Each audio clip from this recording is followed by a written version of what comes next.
how many people have been here before? Just out of curiosity. To this farm? To this farm? Have you been up here before? First time up here? First time up here. Okay. So I'm going to give you guys like the 2-minute elevator pitch about what we do. So Kahumana, we're part of a larger nonprofit. For those of you who don't know, we have a housing program working with homeless families. We have about 100 families going through our program, with the end goal being that when they leave, they have permanent work and permanent housing. We have a learning center for people with developmental disabilities. So we have a program based here in Waianae, and then a sister program over in Kailua. And you know, they have a day program that's working on specific goals for the individuals, but then also a one-on-one service for after hours, where it can be simple things as helping with laundry or going to the movies, or depending on level of disability, having just that person there to support them 24/7.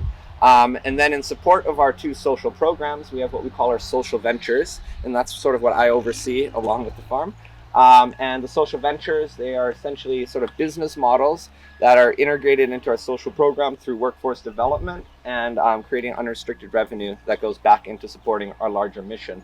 Our social ventures are, of course, the farm, our food hub, our farm-to-table cafe, which is unfortunately temporarily closed right now, our commercial kitchen that provides school meals, and our retreat center. So those sort of make up our social ventures, and all 3 of those big areas make up Kahumana as a whole. That's what we do in a nutshell. How long have you guys been here?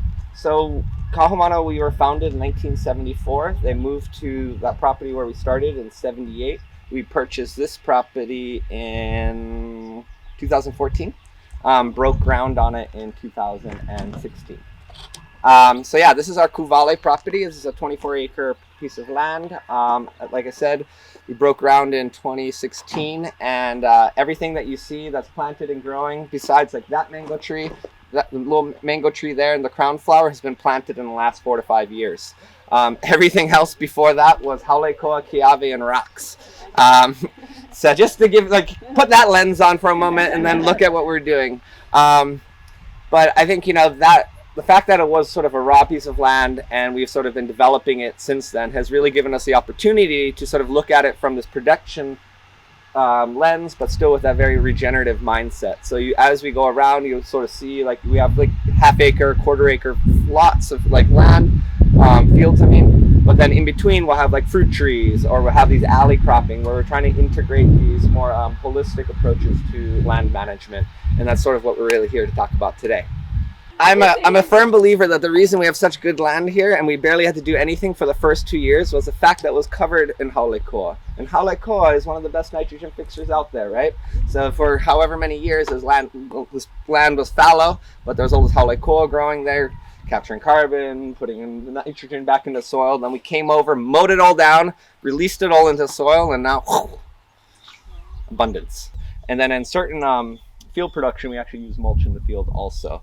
So it really depends on what we're planting and how long it's sort of going to be in the field. You know, if we're doing like a salad rotation that's only going to last about 4 to 6 weeks, we're not going to mulch it, because then we're just going to have a whole bunch of carbon that we're sucking out of our nitrogen.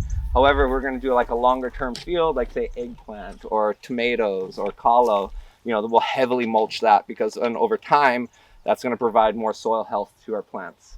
And since we have such a heavy clay, any way we can incorporate organic matter, the better.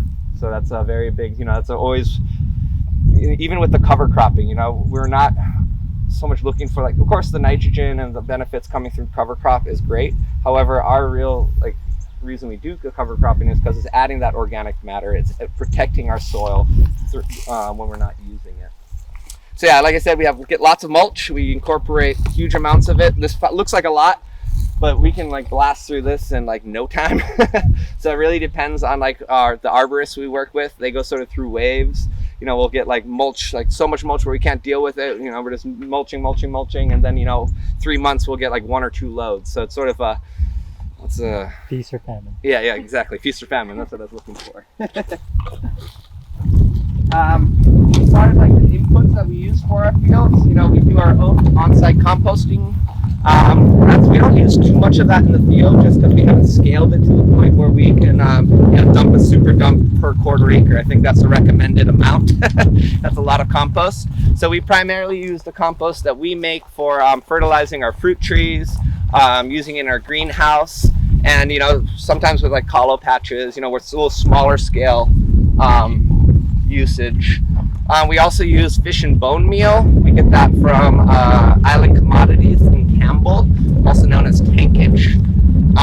We've also, in the last about 2 years or so, since we've been working with Josh and Dr. Diednick on a soil health project, which I think we'll talk about more later, we started to use feather meal. And the reason we're switching over from using primarily bone meal to feather meal is, so bone meal has lots of nitrogen, phosphorus, and calcium. Right? And we're primarily looking for that nitrogen fix, right? We don't really need calcium. We don't need the phosphorus. However, bone meal is pretty high in that. And if you're applying it over time, what you have happening is there's too much phosphorus buildup in your soil, which at the end of the day doesn't affect your production. However, it affects the environment. When we have these like rains and it flushes down into the rivers and then eventually to the ocean, phosphorus, and that's what causes the reefs to die. So for us, the reason we didn't use bone meal is cheap. It's like 39 cents a pound, 38 cents a pound right now. And feather meal is like 76 cents a pound. It doesn't sound like a lot, but when you go through thousands of pounds in a month, that extra 30 to 40 cents makes a big difference. So we haven't switched over 100% to using the bone meal just because of the price point, but we're trying to bring it down. So we're using 50-50, right? We're using half bone meal, half feather meal. So that brings our median price down to about 55 cents. So between that, it's okay. We're going to compromise, we're going to do our part for the environment. We're still meeting the price point. So that's generally what we're trying to do whenever we do any kind of management practice. Sort of looking at those two key factors. So here behind me, we got two of our compost piles. We usually have 4 in rotation. You can see this was a pile that we just cleared out. That's the pile we're sort of working on. That's the second oldest, and this is our pile that we're sort of adding to right now. We work with a couple different companies and neighbors who they have services where they go to, whether it's a restaurant or a grocery store, and they pick up that B grade stuff, the stuff that's getting dumped. And it's a service that the companies have to pay for. So Foodland would pay for that service. They come and pick it up as it comes in big old barrels. The reason a lot of people in Waianae do it is because that's a source of food for pigs. So a lot of the piggeries, they have that. It's like the side business where they pick up slop and then they use for the animals. But the pigs don't really want the produce, and for us that's great. I don't want all the meat and the food table scraps, because that's where you get get strays and you get a lot of issues with smell and things like that. So we always take all their produce. They just drop it off here for us, once a day, every other day, sometimes multiple trucks in a day. They just pour it out. You have this huge pile of whatever. And then we incorporate that with mulch. And then you can see those white sort of blocks. One of them, through our food hub, we have a mushroom farmer in Makaha Valley.